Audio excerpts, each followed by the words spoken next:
Assalamualaikum warahmatullahi wabarakatuh. Saya ingin berbicara tentang langkah yang diambil Raffi Ahmad dalam bersilaturahmi dengan Habib Rizik Syihab. Faktanya, ini bukan sekedar kunjungan biasa, tapi sebuah langkah strategis untuk membina generasi muda Islam. Kita semua tahu bagaimana kondisi pemuda saat ini. Banyak yang terjebak dalam tawuran, konflik, dan kegiatan-kegiatan yang tidak produktif. Energi besar yang mereka miliki seringkali tersalurkan ke arah yang keliru. Nah, disinilah pentingnya figur seperti Raffi Ahmad mengambil peran. Keputusan Raffi untuk menemui Habib Rizik dalam tugas kerjanya adalah langkah yang tepat dan cerdas. Mengapa? Karena Habib Rizik memang dikenal konsisten dalam dakwah amar ma'ruf nahi mungkar. Track record beliau dalam membina umat, khususnya kaum muda, sudah tidak diragukan lagi.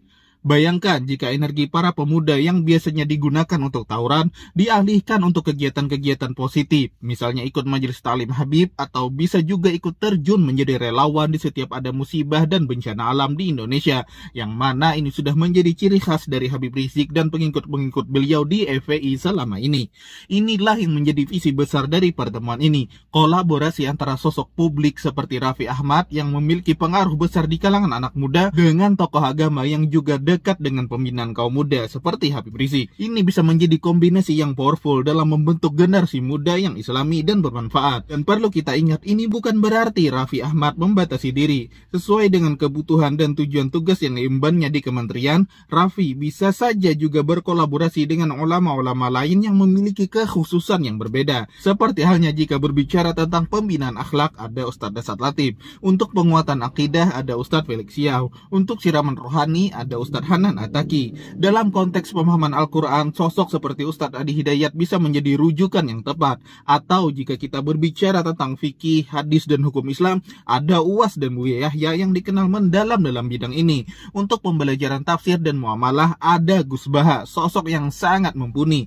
Sementara untuk penguatan tauhid, kita memiliki Agim yang sudah puluhan tahun konsisten dalam dakwahnya. Bahkan untuk pembahasan yang lebih spesifik, kita memiliki tokoh-tokoh seperti Ustadz Rahmat Baikuni dan Ustadz Zulkifli Muhammad Ali yang fokus mengkaji tentang tanda-tanda akhir zaman. Untuk dialog antar iman, ada juga sosok seperti Kohdon Ditan dan Zuma yang memiliki pemahaman yang mendalam tentang ismologi dan kristologi historis.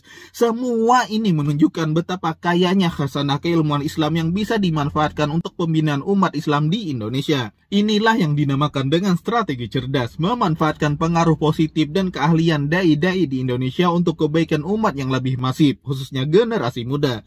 Dan semoga langkah Raffi Ahmad ini bisa menginspirasi tokoh-tokoh publik lainnya untuk turut berkontribusi dalam pembinaan generasi muda Islam.